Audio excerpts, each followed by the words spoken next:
bisa membaca Al-Quran. Terima kasih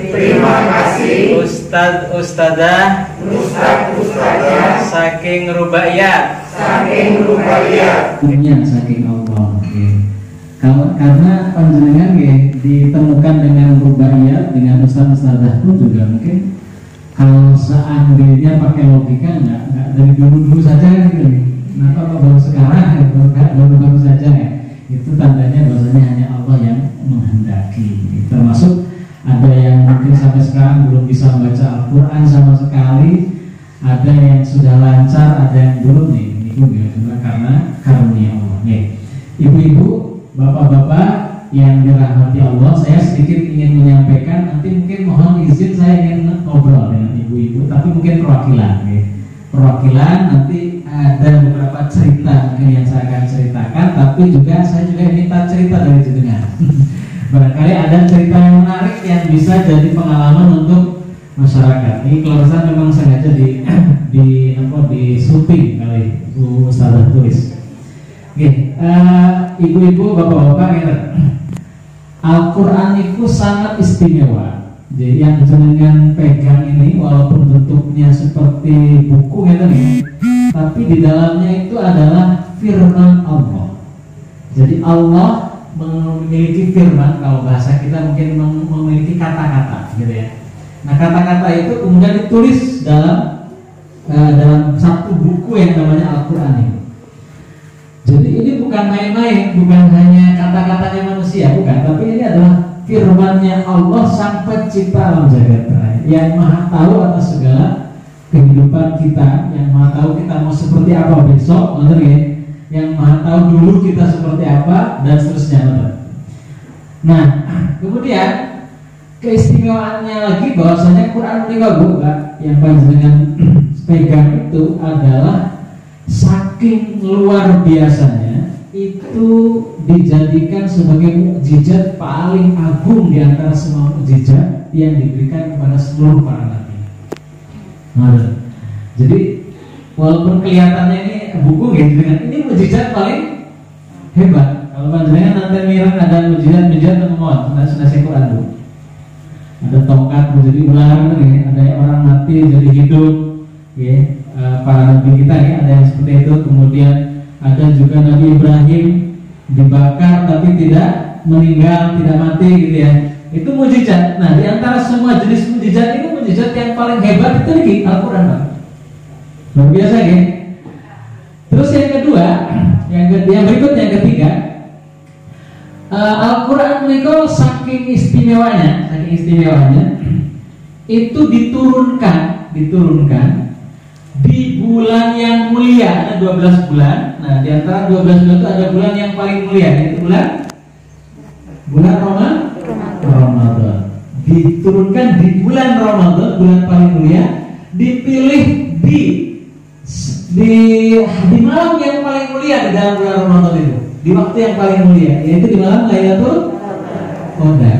Kemudian diantarkannya itu oleh seluruh malaikat. Jadi ribuan malaikat itu turun mengantarkan Quran itu. Luar biasa ya. Jadi tidak hanya oleh malaikat Jibril, tapi kemudian diantarkan oleh seluruh malaikat dan diperingati setiap bulan Ramadan. Coba, dari mulai zaman Nabi menerima Quran sampai akhir nanti kiamat, gitu ya. Selama masih bisa puasa di bulan Ramadan, di setiap malam Lailatul Qadar, malaikat yang jumlahnya ribuan itu turun dalam rangka memperingati turunnya Al-Quran. Coba Pak, luar biasa betul. Luar biasa betul. Jadi Al-Quran itu saking istimewanya sampai sedemikian rupa. Nah, maka jadi seandainya panjenengan itu alhamdulillah sekarang itu sudah bisa membaca Al-Quran ya, yang tadinya mungkin tidak bisa sama sekali, ini sebuah karunia yang luar biasa karena Allah berikan keanugerahan melebihi daripada segalanya, gitu. Melebihi dari segalanya. Yang panjenengan itu umpami maos Quran huruf per huruf, huruf per huruf, satu hurufnya dinilai minimal 10 kebaikan satu hurufnya. Dalam satu halaman itu bisa sampai 400 huruf. Jadi kalau panjenengan itu mau maos Quran satu halaman, itu kurang lebih pinter berarti 400 pin 10 pinter 4.000 kebaikan. 4.000 kebaikan itu boleh nggak kemudian dirupiahkan? Boleh, bisa. Minimal misalkan umpama satu kebaikannya 1.000 gitu ya. Ping 1.000 kita. Ping 1.000 1.000.000. Kalau 4.000 berarti 4 juta. Jadi nek umpami panjenengan ya, bibar mas Quran angsal setunggal halaman, bener ya? Kemudian kita kepada Allah minta 4 juta, insya Allah bisa. Atau jenengan gak ada utang 10 juta gitu ya. Nah misalkan kalau dihitung satu hurufnya 1.000 ya, minimal jenengan mas Quran itu 2-3 halaman, bener, sehari. Insya Allah utangnya juga lo.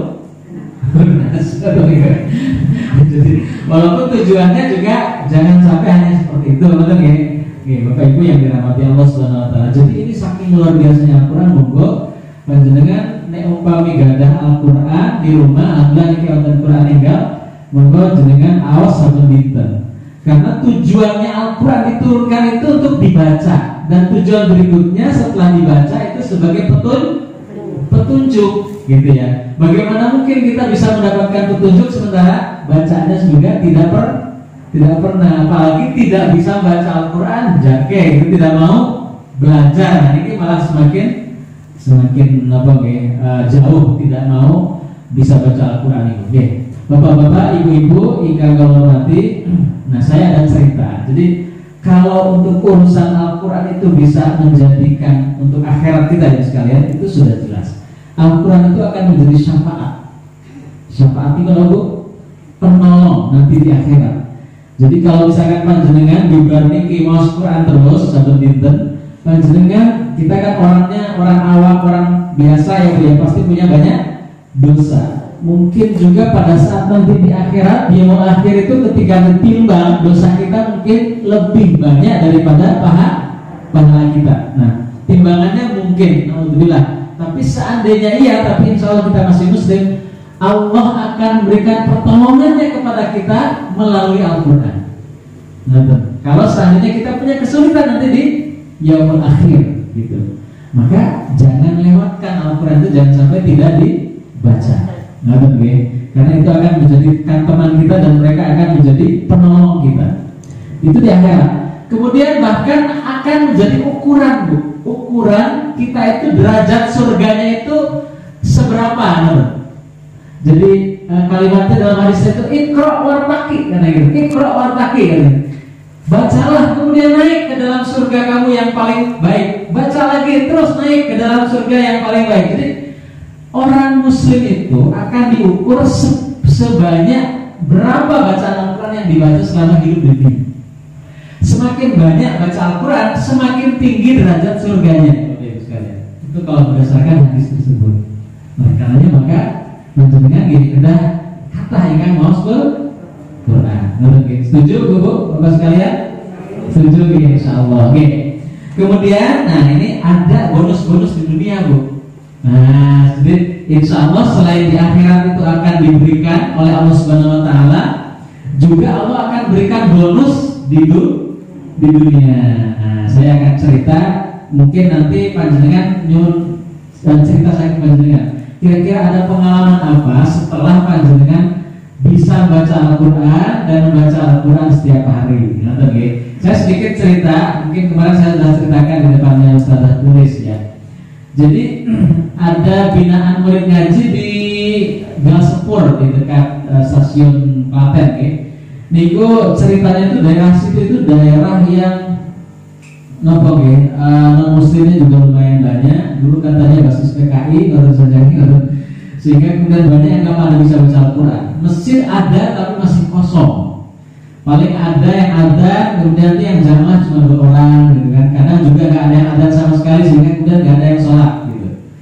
Nah, suatu saat ketika kemudian ada, kebetulan di situ ada ustadz kami namanya Ustadz Surito.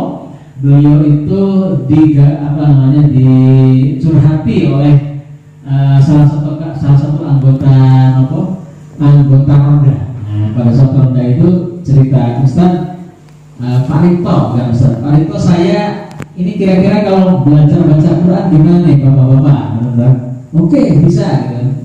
Singkat kata, belajarlah pakai metode rubaiyat. Nah, yang menarik, mereka semangat ketika belajar metode rubaiyat itu.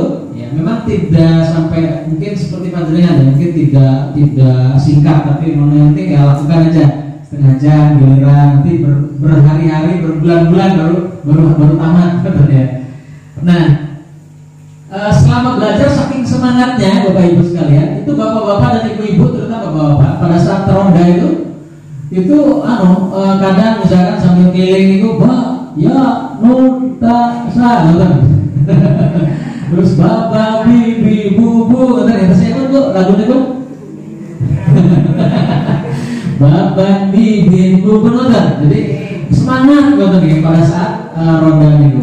Kadang sore-sore ya ibu-ibu bapak yang habis belajar itu di rumah, di depan rumah itu sambil pegang buku atau foto. Kebetulan memang kita nggak dikasih tahu, ternyata mereka fotokopi sendiri gitu. Fotokopi kalau tahu mungkin kita kasih bukunya gitu ya. Itu kemudian mereka di depan rumah itu juga gitu, suara saling saut-sautan gitu kan, suara saking semangatnya. Nah, singkat kata, tidak lama dari belajar ngaji itu, sambil belajar ngaji, masjid pun juga akhirnya ramai. Jadi sholat 5 waktu isi terus, ada yang adzan terus, ada yang sholat terus. Kemudian lama-kelamaan, kemudian warganya yang belajar itu kemudian pada bisa baca Al-Quran. Setelah itu kemudian berkembang lagi, masjidnya juga semakin ramai dan bahkan sholat Jumat berdiri yang tadinya tidak pernah ada sholat Jumat. Saya dapat cerita terakhir beberapa bulan yang lalu itu masjid ini sudah antri ketika mau berbagi nasi kotak ya, nasi kotak pada saat hari Jumat itu kan biasanya ketika Jumat berkah Ibu. Nah itu sampai antri, jadi kalau misalkan ingin kebagian bagi nasi kotak itu harus nunggu 2 bulan dan kita baru bisa kebagian. Ya saking kemudian makmurnya masjid. Itu berawal dari apa Bu? Baca. Dari ngaji. Nah, mungkin ada yang Bapak Ibu yang merasakan. Nah, yang menarik lagi Bu, ada bonus-bonus yang lain yang Allah berikan kepada jamaah ngaji itu. Ada satu cerita yang paling menarik menurut saya, yaitu Pak RT ya. Pak RT, beliau kebetulan penggeraknya. Beliau cerita, dulu saya sebelum bisa ngaji Quran, itu yang namanya pulang dari tempat kerja itu biasanya jam 9 malam. Saya kebetulan katanya punya konveksi karyawan saya 6. Jadi setiap saya nutup tempat konveksi itu kurang lebih sekitar jam 9 malam baru bisa pulang, gitu katanya. Tapi setelah ngaji dan saya memakmurkan masjid, saya kemudian sebelum maghrib sudah saya tutup. Hitungannya itu pasti saya harus lebih rugi karena jam kerja yang harusnya jam 8 sampai jam 9 malam itu berkurang jadi sampai jam 6 sore atau jam 5 sore gitu. Hitungannya rugi, tapi nggak rugi Pak katanya. Justru malah saya untung katanya sekarang. Kenapa untung? Dulu setiap hari Sabtu saya kalau mau belajar ngaji, kalau mau gajian, hari Sabtu kan gajian, menggaji karyawan yang 6 orang itu, saya pasti kekurangan uang untuk gaji. Dan pada saat kekurangan uang itu saya cari pinjaman. Setiap hari Sabtu mesti minjam uang kayak gitu untuk menggaji 6 karyawan. Betul itu saja. Nah, setelah sekian bulan dan saya punya utang banyak di berbagai macam bank, gitu. Dan waktu itu saya cerita ke saya itu kurang lebih sekitar 4 bulan yang lalu. Dia cerita sebelum Ramadan waktu itu. Dia cerita saya sekarang alhamdulillah karyawannya sudah 16 Pak. Ada 16 dan setiap hari Sabtu saya gajian, saya sekarang uangnya nggak pernah pinjam, gitu ya, nggak pernah pinjam dan bahkan kalau mau gaji untuk 3 bulan lagi untuk saat hari Sabtu itu masih ada uangnya, gitu. Dan hutang ke bank saya tinggal 1 bank saja dan itu pun bulan ini selesai, katanya gitu. Nah, mungkin orang berpikir lah itu kan, gitu kan, Itu kan bisa jadi faktornya karena apa? Kepandaian dia. Kalau memang kepandaian dia, kenapa nggak dari dulu kan gitu? Saya sangat yakin betul itu karena Al-Quran. Dan dia juga meyakini ini karena Al-Quran Pak, katanya gitu. Insya Allah saya yakin betul ini karena saya setiap hari baca Al-Quran dan saya mengumpulkan masjid. Saya juga kemudian disiplin dalam hal sholat gitu. Kalau dulu kan gosek-gosek sholat juga nggak pernah berjamaah gitu kan. Memang sholat sih katanya gitu. Kemudian pulang jam 9 malam baru sholat isya gitu. Sampai rumah baru sholat isya. Itu kan sholat isyanya di rumah. Nah itu sekalian. Ada banyak cerita. Ada lagi ibu-ibu cerita juga. Saya juga dulu pada saat sebelum baca Quran, saya dengan suami itu mesti hampir setiap hari bertengkar Pak. Katanya gitu. Setelah baca Quran saya alhamdulillah suami saya menjadi lembut, menjadi baik gitu kan, nggak pernah marah-marah. Saya juga nggak pernah bertengkar dengan beliau. Dan ternyata suaminya ya PRT itu tadi. Jadi itu salah satu cerita. Ibu-ibu ada pengalaman menarik Bu? Ada betul? Di barang Al-Quran antara sebelum bisa baca Quran dengan sekarang sudah bisa baca Quran, ada pernah pengalaman betul? Betul. Tidak harus sama seperti itu. Nah, pengalaman yang lain mungkin yang sederhana saja. Ada contohnya, ada lagi Pak Polisi juga ikut ngaji, usianya sekitar hampir 60 tahun ya. Beliau cerita kalau dulu sebelum saya ngaji setiap hari katanya, saya itu mesti kalau dalam kondisi banyak pikiran itu kemudian menjadi boyoknya itu saya katanya kayak cengeng gitu, pegel-pegel semua dan akhirnya saya harus masuk rumah sakit. Ya stres gitu ya. Sekarang setelah ngaji setiap hari saya nggak pernah begitu. Walaupun ada pikiran saya nggak pernah kemudian tegang, otot dan kemudian saya nggak pernah masuk rumah sakit. Dan yang cerita seperti itu ada 3 orang. Ada 3 orang yang sekarang sudah nggak pernah masuk ke rumah sakit, nggak pernah kambuh gitu ya. Sakitnya gara-gara setelah membaca Al-Quran setiap hari. Bapak ibu percaya dengan ini Bu? Percaya.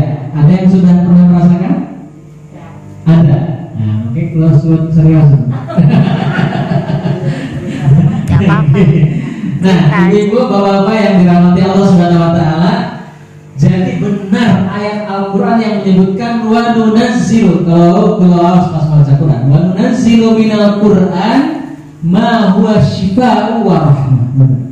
Dan Allah turunkan Al-Quran itu semuanya adalah untuk obat dan rahmat. Betul. Jadi tadi contohnya rahmat itu tambah rezeki, utangnya lunas, itu salah satunya ya. Kemudian obat itu salah satunya yang tadi sakit-sakitan jadi sembuh. Oke, Bismillahirrahmanirrahim. Insyaallah. Setelah ini saya kami baca Al-Quran setiap hari. Diucapkan terima kasih kepada siapa saja yang telah mendukung kami belajar baca Al-Quran dengan metode rubaiyat.